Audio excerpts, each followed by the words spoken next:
Now for those that don't know, I'm a massive fan of indie games, and I own quite a few, especially on PC. So I'm always keeping an eye out for the next hidden gem that may come along, and as of right now, I think I may have found a game to definitely keep an eye on. The game is called They Always Run, and it's published by Alawar Premium. You play as Aiden, a 3-armed mutant bounty hunter who hunts down the most dangerous bounties in the galaxy. And it's a 2D side-scrolling platformer with a space western setting, and it does give off the Star Wars Cowboy Bebop kind of vibes. You start off drinking in a bar when a number of individuals come inside and start questioning you about the suspect you're looking for. This turns out to be the tutorial of the game, which then of course shows you what abilities you have and how to use them. The controls are pretty simple. Y is block, X is attack, B is roll, and A is jump. You use your third arm ability by pressing and holding the right bumper button, then moving the thumbstick in the direction of the enemy. This is primarily used to break your attacker's block. However, by doing so, you deplete your bioenergy as indicated by the 3 bars in the top left hand corner of the screen. This means your third arm attacks become weaker, so to refill this bar, you simply have to counter an enemy's attack with the block button. Attacks that can be countered are indicated via a blue flash, whilst attacks that cannot be countered will be indicated via a red flash, and in turn must be avoided using the B button, which of course is your roll ability. After the short tutorial, you are captured and wake up in a prison of sorts, to which your adventure then begins, as you make your way through the first stage in pursuit of your target. The combat along the way is fun, bloody and fast paced, and it kinda reminded me a lot of another excellent indie game called Katana Zero.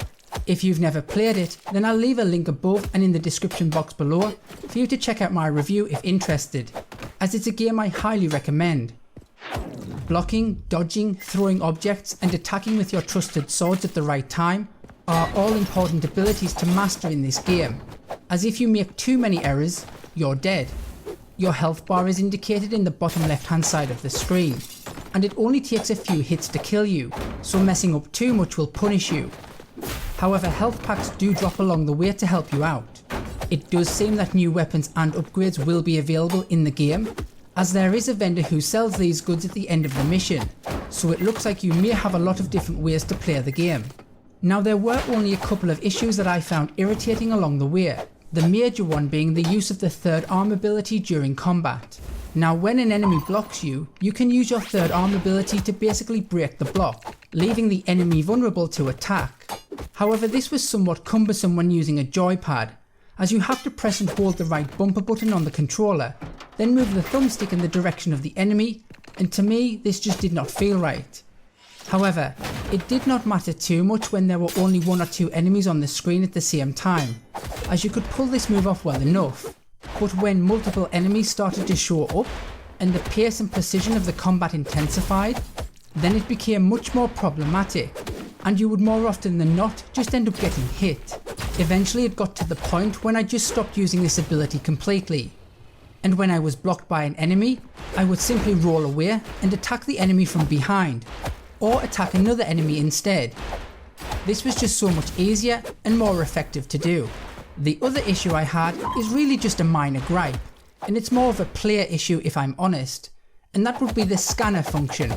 You press the L3 thumbstick to activate your scanner to identify enemies that may have bounties on them, that you can then catch and teleport back to the authorities for a cash reward, or to identify hidden devices that open locked doors. However, when engaged in combat with multiple foes, when you're constantly moving around and using the left thumbstick to move, I frequently found myself activating this ability a lot of the time. On my first playthrough, I must have set this off at least 15 to 20 times. Again, I know this is a me problem, but there were no key binding options available in the demo, and if it is possible, it would be nice that that could be added to the game on completion, as I would then have just bound this ability to the D-pad. Overall though, I thoroughly enjoyed what I got to play of this game, which by all means was only the first stage. However, I do hope that the future levels build upon what the first stage had to offer, as not to become too repetitive in the later levels, but nevertheless, the fun, fast-paced combat really drew me in, and I'm excited to see and experience more. I have added this to my wishlist, and I look forward to playing it upon release. Anyway guys, as always, thanks for watching. Please comment, like and subscribe, and I'll see you next time.